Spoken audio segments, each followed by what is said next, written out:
Hello and welcome to the Overly Animated Podcast, where we take animation seriously. We provide fan-oriented and analytic discussions on a variety of animated shows, movies, and anime, currently featuring Steven Universe, Star vs. the Forces of Evil, Samurai Jack, among others. I'm Justin Cummings, and today I'm joined by Michelle Anderer. Hello. Today, Michelle and I will be discussing the first part of Steven Bomb 6, aired May 8th, 2017, Lion 4, alternate ending. We're living in a world where we pretend that this did not leak a month ago. Yes. And that we are just seeing this for the first time. We have already done a kind of a spoiler reaction to this episode, but this is our first time reviewing it since the official airing. So I feel like you'll get everyone's opinion on this episode. I didn't listen to the leak podcast, so very thorough. We might echo what they said. We don't know. Yeah, I haven't listened to it either, so I have no idea. We may echo their thoughts, we may not, but speaking of spoilers, we know that Cartoon Network put the entire bomb on their app, or I guess their website, Friday. That's public knowledge. That's not a leak. Cartoon Network officially put it out. So the whole Steven Bomb is available. Michelle and I have seen it. We will not be discussing anything past Lion 4. We are only discussing the tonight's episode. We're not going to do any speculation like that about this week. So there's no spoilers beyond Lion 4. If you're waiting for the official on-TV airing, don't worry. You're good to go. We will cover those as they air. And then Michelle and I will probably be back over the weekend or something to talk about all of what happens. But tonight, we're just talking Lion 4, so don't worry about spoilers. You can find all our podcasts at overlyanimated.com or by searching Overly Animated on iTunes or your favorite podcatcher. So, let's jump right into this. Michelle, when you hear a Lion episode, there's kind of there's a standard set now, right? It's an expectation! Yeah, there's a standard that's been set with Lion episodes. You know, the first one, that's when we met Lion. Lion 2, we got Steven's sword. Or I guess now Connie's sword. Lion 3 is just the Emmy-nominated, heartbreaker of an episode. Yes. The one that, to me, kind of cemented Steven Universe. That was the episode in Season 1 where I think a lot of people stood up and were like, whoa. Like that. There was good stuff before Lion 3, but to me, Lion 3 began, a new era of Steven. And really kind of... I think a lot of people saw it that way, because the show had been on hiatus for a while. And then it basically came back with Lion 3, and it was like, wow. And then... Yeah, I really liked Lion 3, but honestly, Lion 2 is, my fave of the Lion episodes so far. But here we are, That's a personal preference. Here we are, 90 episodes after Lion 3, and we finally it's been a while since a Lion episode. It really has. We're finally back, Lion 4, waiting. alternate ending, which I think we all kind of suspected this would have some kind of media title. You had Steven's Lion, Lion 2, the movie, Lion 3, straight to video. Yeah, and it had a theme going on. Yeah, I like how they fit this one in, because they usually make it fit. They did make this one fit very, very well. Did this live up to your expectation of a Lion episode? Honestly, Justin, I didn't know, if we were gonna get another Lion episode. There was so much about Lion we didn't know, so, in theory, we all knew, but... I don't know, I was worried it might have just been a trilogy, but, I honestly didn't have any expectations, because I think every Lion episode's been really satisfying, even, the first one, Steven's Lion. So, I will say my expectations, as low as they were, because I did not have them, were definitely met. This is a really solid, I like this episode more than Storm of the Room, I think it complements it really well, so I'll say that. Yeah, definitely. I think this to me felt like the back half of Storm in the Room. Yeah. And I really, really like this episode. Oh, good. I know it may not be the best episode as a whole, but having lost a parent at a young age, I really feel Steven in this. I feel that kind of... I think there's especially one line where he's just but it's my tape, that wanting... Yeah! I feel that so much, and it's mostly for personal sentimental reasons, and it's the same reason I love Lion 3, but, I really, really enjoyed this episode. I thought it was a really good coming of age for Steven. I know a lot of people complain, like, Steven was here at season 1, he should be past this. He's still 14. Oh, no. Past what, though? Exactly. I think the thing this tackle cements so many things that have been building for the last 4 seasons. Exactly. He's still and going... And finally closes the chapter on something really huge he's been going through. Exactly. It's like, that's still... He's still a kid. He's still learning. He's still growing. A kid. He still wants to know all these things, and he still has, since the beginning, since he knew he was a gem, he's had this anxiety about, like, am I Rose's legacy? Do I have a purpose that was predestined for me by my mom or by the other gems' expectations? Like, that's been something Steven's been dealing with since the beginning of the show, and there have been so many issues that have addressed that, either like at the forefront of the episode or like very subtly throughout. So like this is a real episode, and it's kind of like closed in a way that like opens up this new chapter for Steven. So what do you think was the importance of the Nora thing? Like, do you think Nora's gonna come back? Do you think that was just a one and done kind of little info dump? What are your thoughts? I think it was an info dump. I don't really think it has a need to come back because, like, I think the thing the episode really touched on was, like, so Steven's been, like, you know, he's been having all this anxiety about his mom and who his mom is, but, like, to a larger extent, he's also had a lot of anxiety about, like, who he is and what he's for. And this episode, especially in the first, like, 2 minutes, takes a lot of time to, like, you know, he's, like, super, like, over-analyzing the tape, right? Like, he's trying to find secret meaning that's not there to try to, like, come up with what could be, like, he's, like, trying to look for puzzle pieces that don't exist. And he's getting really frustrated, and he wants answers, because he feels like there is this larger purpose to him that was, like, pre-planned, and the fact that he doesn't know what it is, like, makes him feel so frustrated and so lost with his decisions and his choices. So, like, I think Nora's a good jumping off because he's like, oh, this must mean something, like, this person, like, must, like, give me some more answers, and, like, in a way it does, but, like, in the opposite of what he's expecting, right? Because he finds out, like, Nora is him. It would have been the female version of him if he'd been born a girl. And, like, yeah. And, like, I don't know. We could talk a little about, like, the subtleties of, like, what Rose says in the Nora tape versus Steven's tape. Because I think, like, some of that extra dialogue is, like, the whole key that, like, makes Steven finally, like, realize that, like, he's been approaching this situation the wrong way the whole time. I think a big part of the Nora thing is Steven realizing, like, I'm not special. Like, the one thing that made all this okay was that he had his own mission that, like, only he could do, and he's starting to realize, no, I'm not special. Everything sucks around me, and I'm not the special one that can fix it. Like, that's rough to deal with, and I think that to me was the big takeaway. And I'm glad you brought up the differences in the video.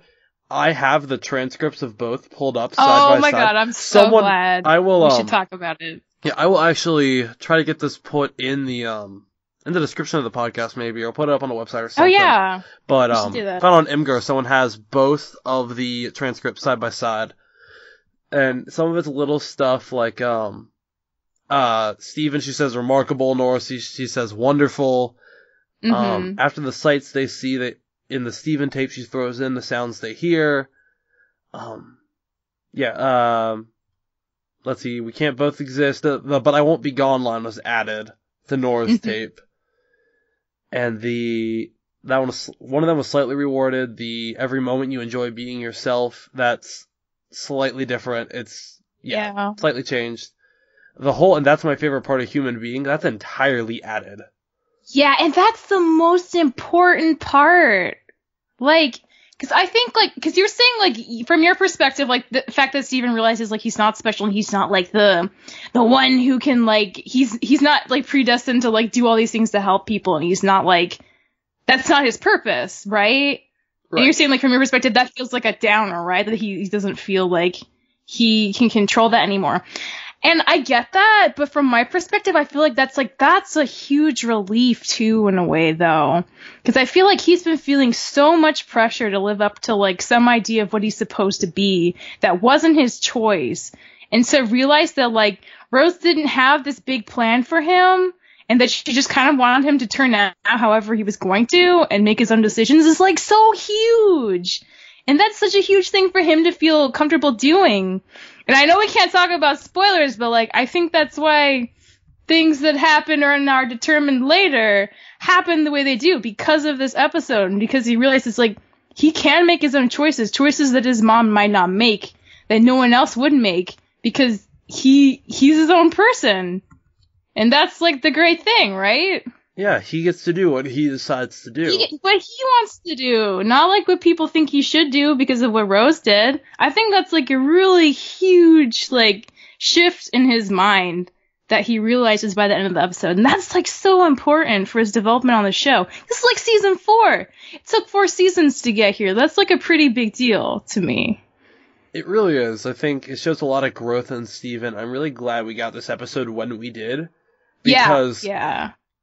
Again, without spoilers, I think it's very well placed. And I think you'll see what I mean after this week, but without spoiling anything, it's well placed. I'm glad we got this episode. I'm glad they delayed it to part of the bomb. I really am.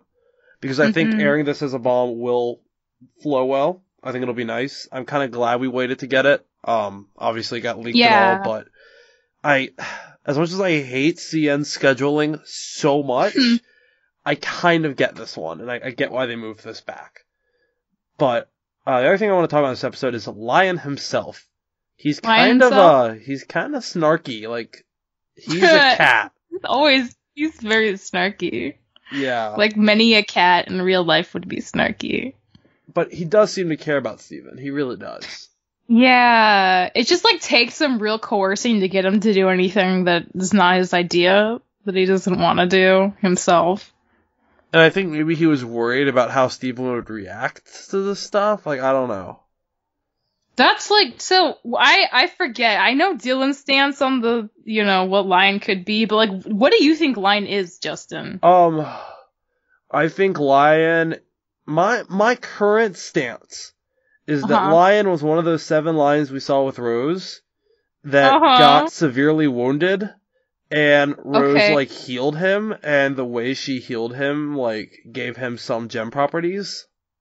Oh. I don't quite know how that would work. Maybe, like, he was mortally wounded and, like, would have died. Mm-hmm. And so, like, in order for him to come back to life, it would take, like, gem powers. And so that's why he's, like, the way he is. Now, that's my current stance. Yeah. Okay. I think that's as good as any other theory we have. It's not Pink Diamond, Dylan. But I mean, yeah. But speaking of Pink Rose Diamond, is a healer, so the idea that she'd, like, heal the lion, I think makes sense. We have seen Rose with normal lions. We know Rose Diamond can heal, ergo. But, about Pink Diamond. Ergo! I wanted to talk about this so bad. I did a roundtable with Dylan a little while back, where we were talking about White Diamond and the theory of, like, the Megazord of diamond ships. And how Pink Diamonds would be the legs. Okay, you know how Yellow and Blue Diamond have the arms? Yeah. The arm ships? The theory goes that White Diamond is the torso and like head. A body ship? And that Pink Diamonds was the legs. And, I think that's totally possible, actually. I had mentioned that, in a spoiler, this would eventually, we'd have some symbol of that, like, people thought it had come true. This is what I meant. When Steven's getting close to the temple that's, like, collapsed or whatever, like the storage shed, basically. Oh, it looks like legs, kind of? The big pink thing. Yeah, there's a theory that's Pink Diamond's leg ship. It could be. I thought it might be another one of the, what's that thing called? Blue Diamonds thing that, like... Palanquin? Yeah, I thought it might be another palanquin, but you only see the 2 legs, so it's hard to say. It's pretty destroyed, whatever it was, so it's a little hard to identify. And I mean, think about it. But it could be legs, yeah. If Pink Diamond's the one that colonized Earth, her ship would have been, like, one of the first gem tech to arrive. True. So it makes sense that it'd be kind of buried and... Because especially if she was shattered. I think that... Why would Rose store her stuff there, though? Why was that a good hiding place? I don't know. If Rose Quartz worked with Pink Diamond, Yeah. What could that mean? I don't know. My theory is still that they were in cahoots. And Pink Diamond definitely has something to do with Lion. But it's really hard to say. When we find out about Lion, I think a lot of people are going to be like, I knew it though.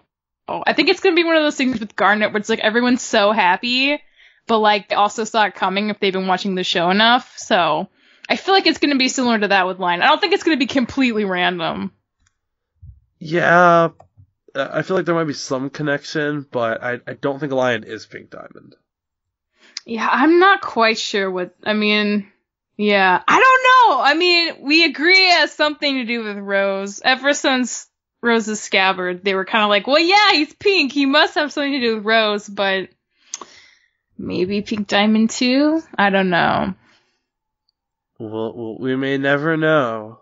We'll find out before the show ends. Will we, Michelle? We will. Absolutely. Yes, we will. That's one of the biggest plot points that we haven't discussed in the show. But who is the evil space giraffe?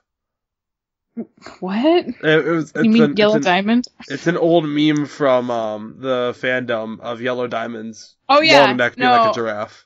Justin, do you remember when people thought Onion was Yellow Diamond? Like way back in season 1? I try to forget. Until we saw Yellow Diamond, like people like honestly thought that because they're like, Onion's really weird, you guys. Like before we heard him talk, like yeah, they're like he must be weird for a reason. Maybe he's, you know. I mean, I would say this is a real theory. I would say that's garbage. But as a wrestling fan, I remember when the anonymous general manager was revealed to be a leprechaun under the ring. So anything can happen. Oh my god. Anything can happen, you know? Somehow we brought wrestling back into this. I don't know how, but it happened. You know. Dagger Millionaire. You know, it happens. So I feel like we should go back to the transcripts you have. Of the two conversations? Because I feel like there are two parts of that, and I don't know them verbatim because I don't have it in front of me, but like the two parts that I think are like what cements this transformation of Steven's perspective is like one when she rambles about his experience being a human. Okay. Because that's like, I can get how from Steven's perspective when he's hearing the tape, like she's telling him all this like information that she knows and it's for like planned out way. She's like, you're going to, like, I'm going to be part of you. I'm not going to exist anymore. You're going to have this great life. Like, she's telling him all these things that she knows is going to happen. Right. But, like, when she starts to talk about the human experience, like, she really doesn't know. And, like, she kind of gets really, like, excited, but also, like, very unsure in a way that I don't think quite comes across in his tape. Just like, oh, you're going to do all these things and these people, you're going to meet all these people and, like, that's going to be so cool for you. But I think, like, that's, like, part of what makes it feel like, yeah, she really doesn't, it's not like she like, knows what he's gonna do, or if he's gonna be a leader or anything, she just knows he's gonna be different, he's gonna be a human, and that's what's so cool.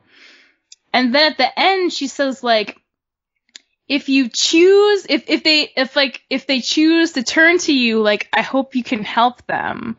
Which I think has a much more, like, it gives, like, Nora / Steven a lot more assertiveness to make that call versus just saying take care of them, you know?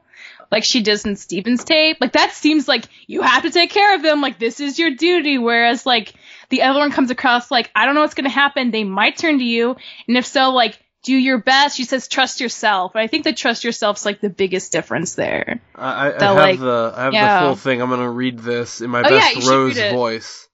Okay, oh man, go for it. And that's my favorite part. A human being. A human is an action. I wonder how you'll be, what you'll think, what you'll want. I'm so happy for everyone who's going to know you. I'm rambling. If they look to you, trust yourself. Take care of them, Nora. What do you think? That's a really good job. I like how you, like, emphasize certain parts. We've definitely both seen this episode several times. No, I've just heard Rose's voice. That was a really good effort. Yeah, seriously. That's the thing, though. She tells Nora to trust themselves, you know? Like, but she also says take care. Needed. Yeah, take care of them, but, like, not to do it the way he thinks she would, to do it the way he wants to. Like, to be his own person, you know, not to just be her legacy. It's all It's all Rebecca Sugar showing us the patriarchy because the male is supposed to be in control and understand everything while the woman has more breathing room. It's all about the patriarchy and how it negatively affects men too. We can certainly make that comparison, but I think the more obvious thing to take away from this interaction is Steven's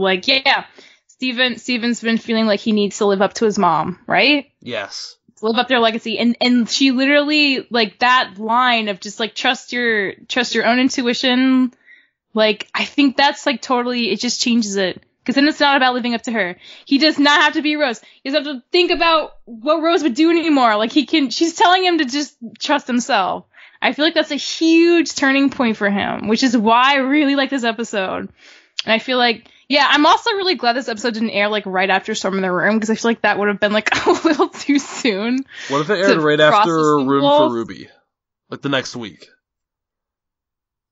I mean, I think that'd be fine, because they're touching on very different things, you know? Because, like, Ruby Sundered episode's one thing, but this is, like, Steven's, like, identity and motivation, so I think that'd be fine. I miss Pumpkin. It's been a while. We haven't seen Peridot and Lapis in a while, man. Well, okay. Yeah, it's been a while since their last episode aired, is what Michelle means. Because we don't know what happens. We're totally clueless. I didn't even insinuate that, but... Well, it's been two episodes. It's been one episode. Yeah. But it's been months since this... It's been exactly, a month since exactly. So it feels like forever. Because Cartoon Network loves airing stuff weird. I don't get it. I don't. But that's not my job to know. My job is to know that I love this show and that this is overly This was a good animated. episode. And this was a good Greg episode. That's one thing we haven't talked about yet. Greg was really awesome as the dad in this episode. Yeah. Like a good third of this episode is just Greg comforting his son. Yeah, and he does a really good job. And, like, considering all, like, the crap, like, all their Dems, like, gave Greg was, like, a mess in the first season, like, he's, like, a really good supportive dad, and that's, like, pretty awesome, too. And he's so chill about it. And, like, Steven's been, like, tearing his hair out over figuring out what his purpose is, and Greg's like, I don't know about all that stuff about having a great purpose, but, like, I know that your mom is excited that she didn't know what you were going to be like. Like, you never know what your kid's going to be like. Like, That's the thing. Which is, like, so, like, that's Steven needed to hear. Like, and Greg's, like, such a down-to-earth guy, like, in a way that I think's really needed in Steven's life. Yeah. Yeah, or even just, like, when he's like, who is Nora? Like, who is it? Am I my mom and my sister? It's like, no, you're just you. We just, like... We had it down to 2 names. And, like, even that I thought was really cool. Because, like, I think sometimes, like, when you're a person, like, part of your, like, your name is kind of a big part of your identity in a way. And the idea that, like, you know, Greg and Rose, like, it could have been one or the other. Like, and it became Steven. And that's just kind of cool. Yeah. Yeah. Yeah. Go Greg. Props for Greg. Hashtag go Greg. You get your A for the day. Yeah. A+ for Greg this episode. He did a really good job being a dad. Proud of you, Greg. So, is there anything else we need to cover before we wrap this one up? I don't want to spend too much time on this episode just because we've already covered it. But there's just one thing left, because, like, I think when we all saw Lion regurgitate the key, we were like, oh yeah, chest! Finally gonna know what's in the chest! And then it didn't fit the chest. So, like, what the snick snack is in that chest, Justin? What the snick snack? What's in there? Yeah, what the snick snack's in that chest? Well, if you ask Dylan, it's Pink Diamond. No, it's not! No, okay, Lion can't be Pink Diamond and also her be in the chest. That's... Well, if that's where Lion's gem is, to stay protected so it doesn't get shattered. I mean, okay, but also, diamonds are huge. Would all of her shards fit in that little chest? I don't know. It's a wooden chest. How can Steven not punch through it? That's not the point. Yeah, seriously! Why doesn't he just break open the chest? Like, dude, it's not an escape room. Come on, you can go out of order.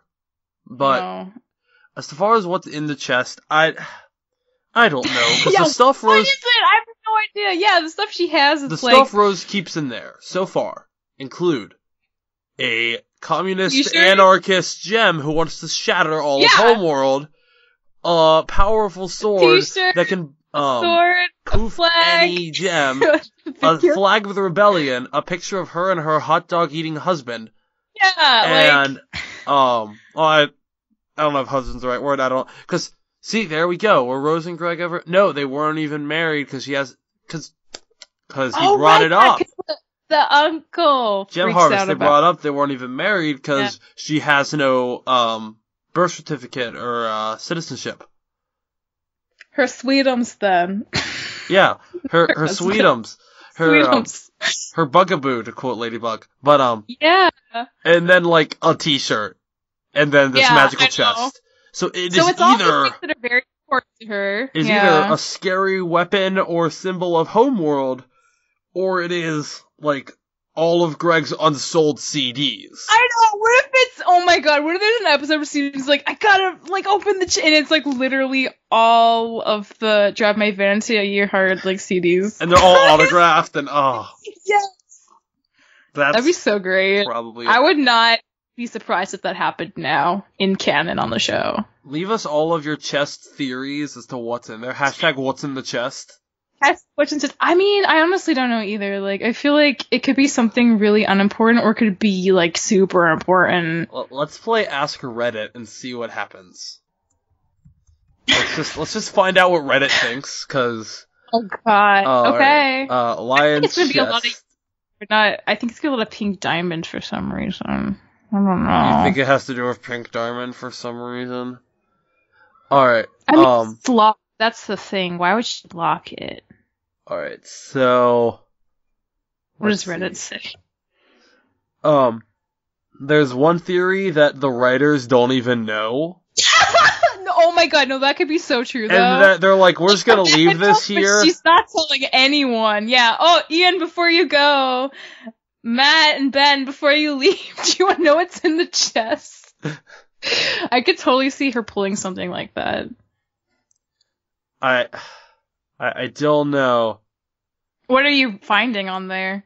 A lot of what the Snicksnack what if comments. All her dead lion lovers in the chest? Just... If it's what, lion lickers?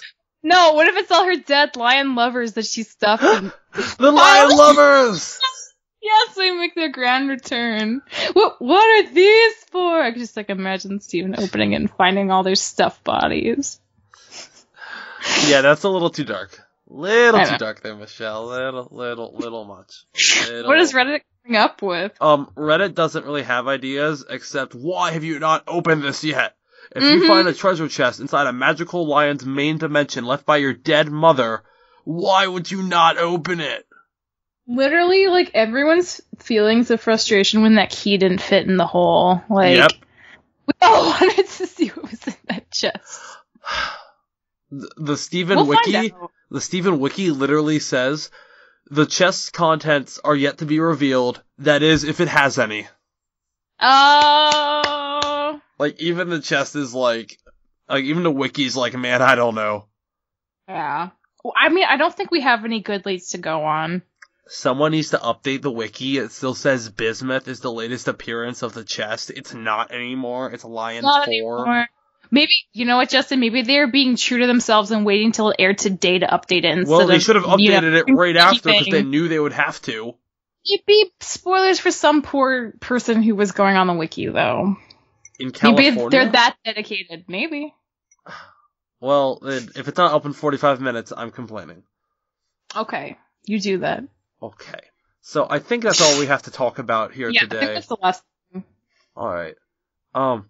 Yeah, so that's... I'm glad you liked this episode as much as you did, though. I honestly really like it, too. I think it's a pretty important episode in the grand scheme of things. I think so. I really do. Well, yeah, that is that. So, quick question, though. We know Steven can pull the sword out of Lion's forehead. Yeah. Can other things be pulled out of Lion's forehead? Like, can he reach in and grab the... Okay, no, we have seen other stuff he grabbed through the mail. Like, he just reach an arm in and grab, like, a water bottle. Yeah, I mean, okay. I think the sword only came through the forehead because it was like... do you know anything about the anime Revolutionary Girl Utena? No. Because it was like a very Utena kind of reference to come out of the forehead. Well, that's the thing that happens a lot when it comes out of people's chests. But, like, I think that's why they, like, did it the way they did it at the first reveal. But now he, like, casually pulls things out of the side of line and stuff, so... why has he not just pulled the chest out and been like, yo, Garnet, what's in this? Because, for the same reason, it took him, like, 3 seasons to be like, oh, I wonder what that gem is in that bubble that I saw, like, 2 years ago.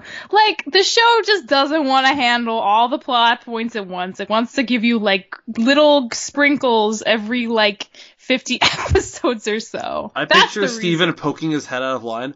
Garnet, do you have a key? To what? Yeah, seriously! There's a chest in here? Exactly!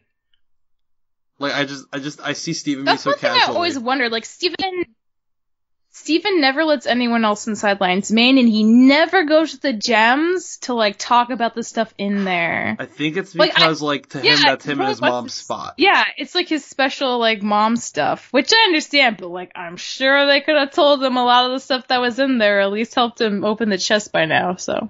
He's doing it for his own reasons, I guess, is why. He's taking his sweet time with this. Yeah. Which, I mean, it takes a while to, process. I know, it's frustrating. That's true. Yeah, this is enough info for one day for him. He's not like, okay, I want to go from that chest now and have, like, my mind blown open again. He used to, like, sit down, eat some cereal for a while, play some video games, relax. Yeah. Oh, apparently the Mr. Universe shirt is no longer there. Oh. Maybe he gave it to Connie. The theory is he gave it to Greg.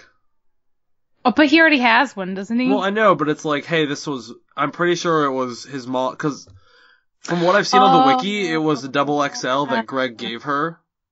Oh, yeah, then Greg should have it. That's like, oh, that's yeah. Actually really sweet. Like, I picture. I hope he did give it to Greg. Greg can use it as a sleep shirt. I know, right? I picture Greg just like, it still smells like you, Rose. Rose. It's like sad and funny at the same time. I feel kind of bad for Greg now. All right. Well, Greg deals with his depression. His well earned. He seems pretty okay. He's fine. It's been long enough. Got Steven. After Amethyst turning into Rose, I don't think it can get much worse. Can always get worse on this show, Justin. Nope. He did get kidnapped into outer space for a while. Yeah, but he loved it. Yeah, oh my god, yeah, he did. He was the perfect person for that prison. It was Greg designed. Everybody wanted him. Lucky Greg. Garreg. Okay, we're gonna have to stop. Yeah, we need to close this out. I have seen a video, the zoo, but every time they say Garreg, it gets faster.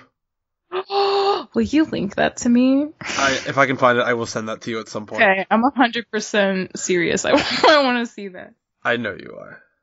I know, and I forgot to move over our patron of the podcast. So thank you so much, everyone, for listening. If you like what you've heard, you can find us at overlyanimated.com or by searching Overly Animated on iTunes, your favorite podcatcher. We love iTunes reviews. Leave us those if you want to. Those help more people find us, and then you can talk to more people about Steven. So it's a win-win-win-win. If you want, you can support us financially by going to... Oh, it's a... Via... What? Quadruple win. Win-win-win-win. Just keep going. It's fine. So you can support us via Patreon at patreon.com/overlyanimated. Thank you to all of our current patrons, especially our patron of the podcast, Lily, aka Panda Lily. And thanks as always to our Patreon executive producers, John, Ryan, Steve, and Alex. We will be here all week, guys, with your Steven Baum coverage. We'll be back whenever it returns after that. I believe the date is set for May 31st. We'll be back then. We'll have roundtables until then. Yeah, it's like 2 weeks. It's not going to be a long... survive. Yeah. Yeah, it's not a long season break, but we have earned this quick turnaround. We've earned it. It's been long. It's been a cold, bitter winter, y'all. We have... I'm so excited. We have just a couple more episodes of Samurai Jack left, and then that's going to be done. And yeah, just stay tuned for all the good stuff we got coming up. Thank you for listening, guys. Bye. Bye.